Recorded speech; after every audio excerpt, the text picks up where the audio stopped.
તમારા મંત્રી બની જઈશું, તમારો તંત્રી બની જઈશું, પૈસા કમાઈ લઈશું, બંગલા બની જશે, ગાડીઓ બની જશે, પણ અમારા આદિવાસીઓ માટે પછી કોણ બોલશે?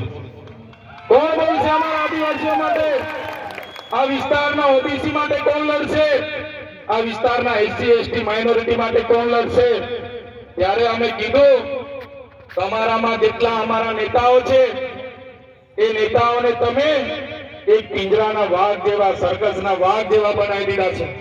આ વિસ્તારના પણ મોટા મોટા નેતાઓ પોતે વાઘ છે એવું કહેતા હતા. અમે જ્યારે મીટિંગ હોય ત્યારે ભાષણ કરે, ટાઈગર અભી જિંદા હે, ટાઈગર અભી જિંદા હે.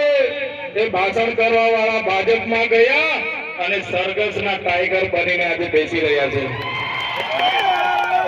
સર્કસના ટાઈગર બનીને બેસી રહ્યા છે. ઉપરથી જેટલી ચાવી ફેરવે એટલું રમકડું ગાય, એટલી જ ભજન એ લોકો ગાય છે.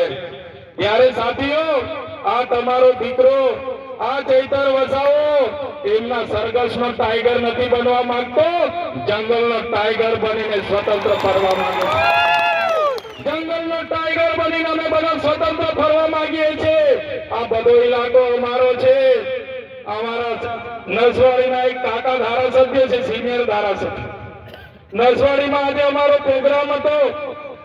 કાકાએ અમારા સરપંચોને ડરાવ્યા અને અમારા પ્રોગ્રામના ત્યાં એમણે પ્રોગ્રામ રાખી દીધા.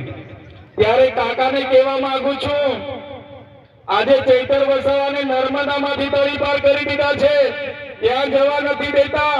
આજે દેડિયાપાડામાં પ્રવેશ બંધી છે. તમે નસવાડીમાંથી અમને કહેશો કે અહીંયાથી નીકળી જાઓ, પણ અમે આ ચૈતર વસાવા અમારી ટીમ અમારા લોકોના દિલોમાં રહે છે અને લોકોના દિલોમાંથી તમારી ભાજપની સરકાર અમને ક્યારેય કાઢી નથી શકવાની, ક્યારેય કાઢી નથી શકવાની. એનો પણ જવાબ આવનારા દિવસોમાં આપીશું. ત્યારે નવી વસાહતોના આગેવાનો મને રસ્તે મળ્યા. મારી સામે